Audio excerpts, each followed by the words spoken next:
এখন আমি একটি বোনা খিচুড়ি করব, সেই জন্য আমি চুলার ভিতরে তেল ফ্রাই প্যান বসাই দিলাম, তার ভিতরে আমি তেল দিয়ে দিছি।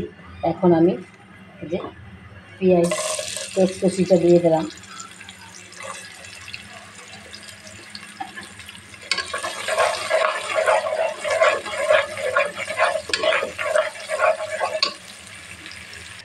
বোনা খিচুড়ির জন্য আমার দেখো কী কী লাগবে। এই যে মুসুরির ডাল, পোলাও চাল ধুয়ে রাখছি। এই যে 2 চামচ হলুদ, 2 চামচ ধনিয়া, 2 চামচ 1.5 চামচ মরিচ, গরম মশলার গুঁড়া 1 চামচ হলুদ এবং জিরার গুঁড়া, স্বাদ মতো লবণ, এগুলো আমি মিক্স করে রেখেছি। আদা, রসুন, পেঁয়াজ এগুলা। তারপরে আমি মুগ ডাল আর মুগ ডালটা ভেজে আলুটা সহ একটু সেদ্ধ করে নিয়েছি। এখন আমি পেঁয়াজটা আমার বাদামি কালার হয়ে গেছে, এখন আমি আদা রসুনটা দিয়ে দিলাম।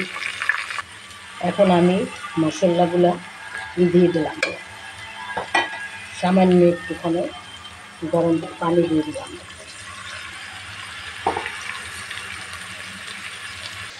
দেখো বন্ধুরা, মশলা কষানো হয়ে গেছে। এখন আমি চাল ডাল ঢেলে দিলাম।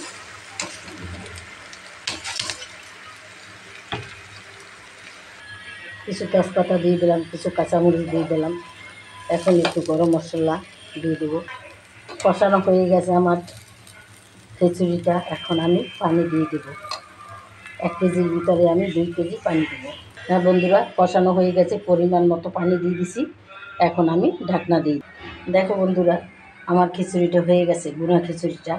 এখন আমি তোমাদের পরিবেশন করে দেখাবো। দেখো বন্ধুরা, আমার খিচুড়িটা হয়ে গেছে। তোমাদের কাছে যদি আমার খিচুড়িটা ভালো লাগে তাহলে আমাকে অনেক অনেক লাইক করবে এবং শেয়ার করে দেবা।